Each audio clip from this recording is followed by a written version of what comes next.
Again, Fraunhofer diffraction in a single slit discuss करें. The single slit माने स्वा एटो S1 और प्राय S2 लोई एटो होल single slit. और ये single slit तो एटा plane wave front AB incident हुए. AB incident होते rays बुर याद आही से तुम्हारे का जाना according to Huygens principle medium और positive particle ले की करेंगे secondary waves emit करेंगे. গটিকে ইয়াৰ পৰা সেকেন্ডাৰী ওয়েভস যাব আৰু এই গুটে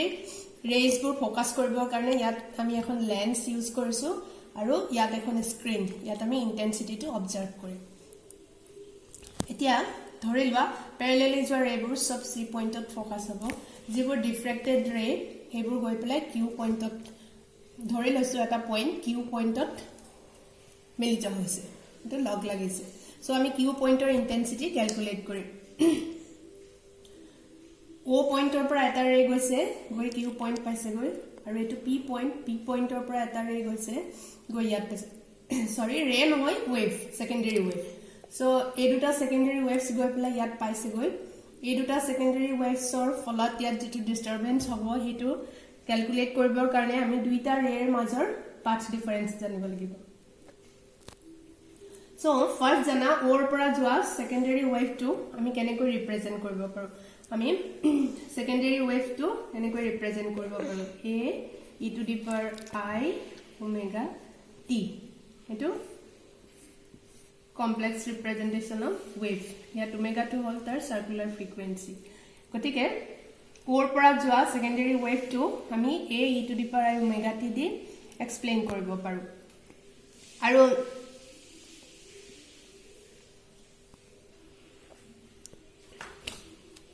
এতিয়া পি পইণ্টৰ পৰা যোৱা সেকেন্ডাৰী ওয়েভটো এটো ওয়েভ সো দুইটা ওয়েভৰ মাজৰ পাথ ডিফাৰেন্স ক্যালকুলেট কৰিম পাথ ডিফাৰেন্স ক্যালকুলেট কৰিবৰ কাৰণে ওৰ পৰা ইয়ালৈ এটা পাৰপেন্ডিকুলাৰ ড্ৰ কৰা n পইণ্টৰ গতিকে pn হল দুইটা ৰেৰ মাজত দুইটা ওয়েভৰ মাজৰ পাথ ডিফাৰেন্স যদি এই ৰেটো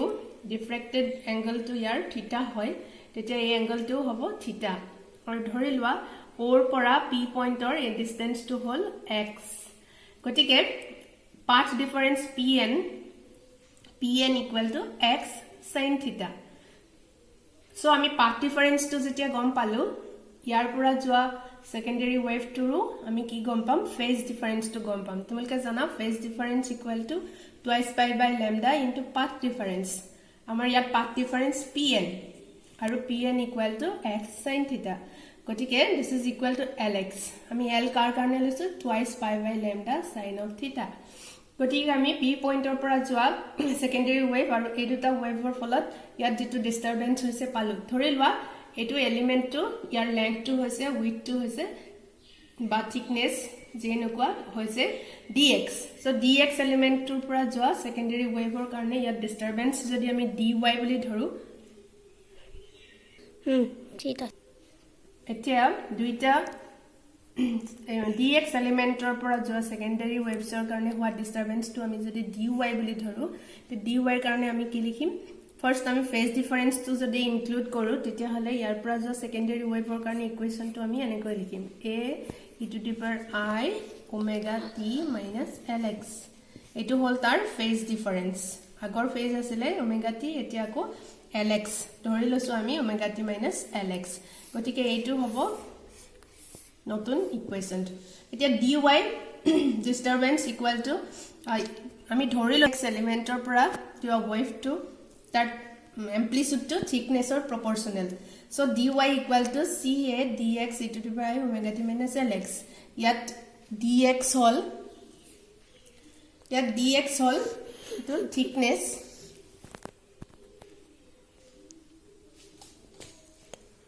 so dy = ca dx e to the power I omega t minus lx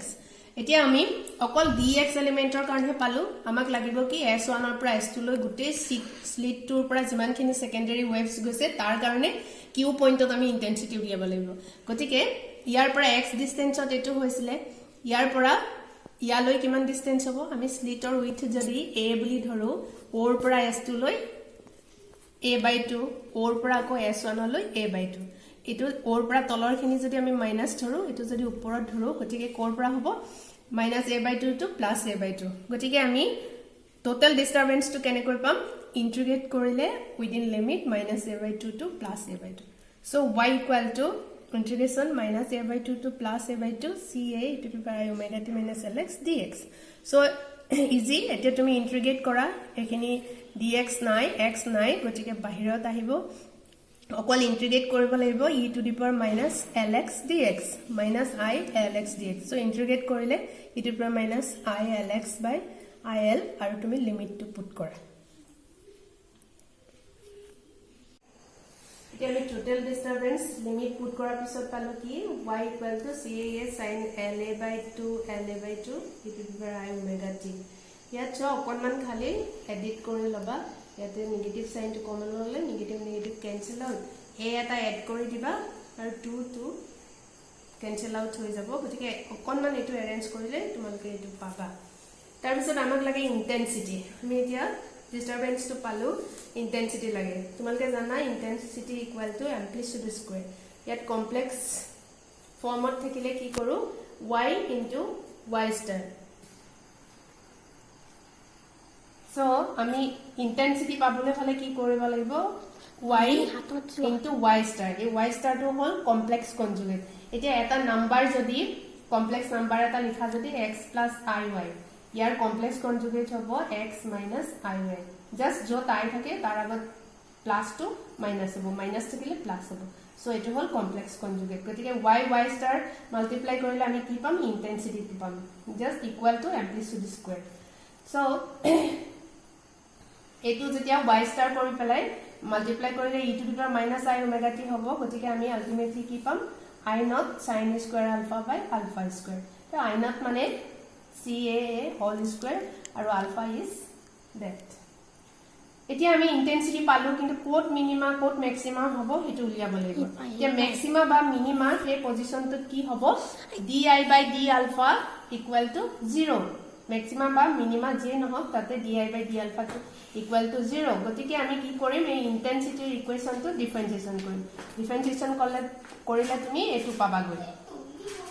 এতিয়া এই ইকুয়েশনটো সোৱা ইয়াত আমি দুটা ইকুয়েশন পাব পাৰো আইদাৰ sin alpha equal to 0 sin alpha equal to 0 নহলে কি পাম alpha cos theta minus sin alpha equal to 0 এটা alpha equal to tan alpha গতিকে আমি দুটা ইকুয়েশন পালো এতিয়া মিনিমা হবলে হলে ইয়াত যদি আমি আকৌ এবাৰ ডিফাৰেন্সিয়েশন কৰো with respect to alpha d square I by d alpha square এটো যদি পজিটিভ হয় তেতিয়া হলে ই কি দিব আমাক মিনিমা দিব আকৌ d square I by d alpha square যদি নেগেটিভ হয় তেতিয়া হি আমাক ম্যাক্সিমা দিব এতিয়া d square I by d alpha square এটো যদি পজিটিভ হয় তাৰ কাৰণে পজিটিভ পাইছো sin alpha equal to 0 তাৰ কাৰণে পজিটিভ গতিকে মিনিমাৰ কাৰণে কন্ডিশন কি হল sin alpha equal to 0 so sin alpha 0 হলে alpha equal to m পাই m ৰ ভ্যালু +-1 +-2 এবোৰ হ'ব গতিকে আলফাৰ ভ্যালুটো পুট কৰি দিয়া আলটিমেটলি আমি কন্ডিশন কি পালো a sin theta equal to m alpha এতিয়া সোৱা ইয়াত এই কন্ডিশনটো m equal to 0 লব পাৰিলো হয় কিন্তু m equal to 0 লোৱা নহয় কিয়নো limit alpha tends to 0 sin alpha by alpha equal to 1 গতিকে ই মিনিমা হ'ব নোৱাৰে গতিকে ই কি দিয়ে আসলতে ই এটা ম্যাক্সিমা হে দিয়ে গতিকে ইয়াত মিনিমা ধৰি লোৱা নহয় d square I by d alpha square যদি নেগেটিভ হয় আমি দেখিলো যে alpha equal to tan alpha কাৰণে d square I by d alpha square negative হয় গতিকে ম্যাক্সিমাৰ কাৰণে condition hall alpha equal to tan alpha এটা এই ইকুয়েশনটো সলিউশনটোৱে আমাক ম্যাক্সিমাৰ পয়েন্টস গুড দিব এই ইকুয়েশনটো কেনেকৈ সলভ কৰে ইয়াক গ্ৰাফিক্যালি সলভ কৰিব পাৰি গ্ৰাফিক্যালি সলভ কৰিবৰ কাৰণে এবাৰ কি লবা y equal to alpha আকৌ এবাৰ লবা y equal to tan alpha এটা দুইটা গ্ৰাফ যদি আমি প্লট কৰিলে দুইটা গ্ৰাফে ইন্টাৰসেক্ট কৰিব আৰু সেই ইন্টাৰসেকশন পয়েন্ট গুৰে আমাক কি দিব ম্যাক্সিমা দিব এতিয়া সোৱা এটো x axis plus alpha এটো minus alpha এটো y axis এটো 0 গতিকে ফার্স্ট তুমি প্লট কৰা y equal to alpha to plot কৰোতে তো ইকুয়াল ভ্যালু গতিকে এটা স্ট্রেইট লাইন হ'ব সো এটো স্ট্রেইট লাইন এই লাইনটো কি বুজাইছে y equal to alpha এতিয়া আমি প্লট কৰিব লাগিব y equal to tan alpha ধৰিবা tan 0 ৰ কাৰণে প্লট কৰিলা এটো আলফাৰ ভ্যালু 0 সো tan ৰ ভ্যালু যেতিয়া প্লট কৰা এটো তোমালকে জানা যে পজিটিভৰ পৰা positive infinity two negative infinity গতিকে ইফালে গলে পজিটিভ ইনফিনিটি এটো আপ টু এটো নেগেটিভ ইনফিনিটি এটো কি tan 0 ৰ কাৰণে এটো গ্ৰাফ তেনেকে tan পাই ৰ কাৰণে গ্ৰাফটো প্লট কৰা যদি এটো tan পাই ৰ কাৰণে গ্ৰাফ এটো হল তোমাৰ tan টুৱাইস পাই ৰ কাৰণে গ্ৰাফ তেনেকে tan মাইনাস পাই ৰ কাৰণে এটো গ্ৰাফ আৰু tan মাইনাস টুৱাইস পাই ৰ কাৰণে এটো গ্ৰাফ এতিয়া সোৱা আমাৰ এটা গ্ৰাফ হল এই স্ট্ৰেইট লাইনটো আৰু বাকিবোৰ tan ৰ কাৰণে এটা এটা গ্ৰাফ পালো এতিয়া সোৱা ইয়াৰ ইন্টাৰসেকশন পইণ্ট কোড কোড আছে 0 ত আছে গতিকে 0 এটা maximum at alpha equal to 0 আমি কি পাম ম্যাক্সিমাম পাম আৰু কোড পাম এটো পইণ্ট এটা ইন্টাৰসেকশন পইণ্ট এটোত আমি ম্যাক্সিমাম পাম এটো কি এপ্ৰোচিং এটো কিমান 3 পাই বাই 2 আকৌ এটা ইয়াত ইন্টাৰসেক্ট কৰিছে এটো কি এপ্ৰোচিং 5 পাই বাই 2 এটো সোৱা ইয়াত আহোতে ইয়াত ইন্টাৰসেক্ট কৰিছে এটো এপ্ৰোচিং -3 পাই বাই 2 এটো এপ্ৰোচিং -5 পাই বাই 2 মানে এক্স্যাক্টলি 3 পাই বাই 2 বা 5 পাই বাই 2 নহয় কি এপ্ৰোচিং 3 পাই বাই 2 গতিকে আমি ম্যাক্সিমাম পইণ্টবোৰ কেতিয়া পালো যেতিয়া আলফাৰ ভ্যালুটো এপ্ৰোচিং +-3 pi by 2 or 5 pi by 2 etc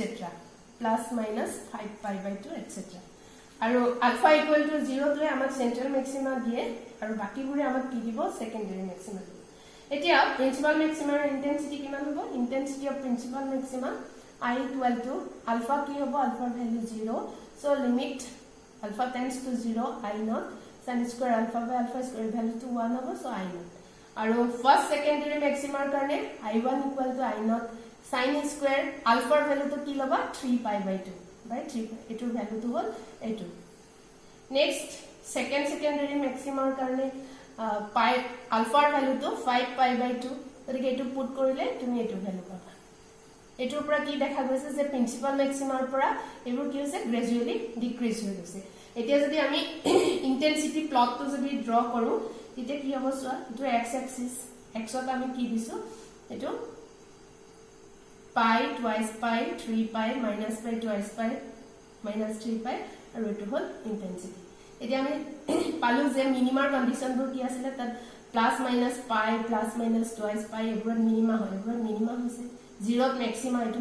etu central maxima etu first secondary maxima etu first etu second secondary maxima jar intensity komi hoise teneke etu side to ami first secondary maxima second secondary maxima etu pal gotike single slit or karone intensity pattern to ami enekoi draw koru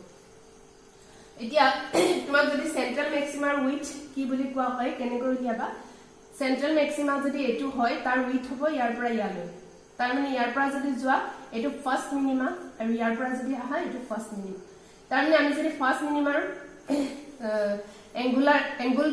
angle of ডিফ্ৰেকশন টো উলিয়াব পাৰো তেতিয়া হলে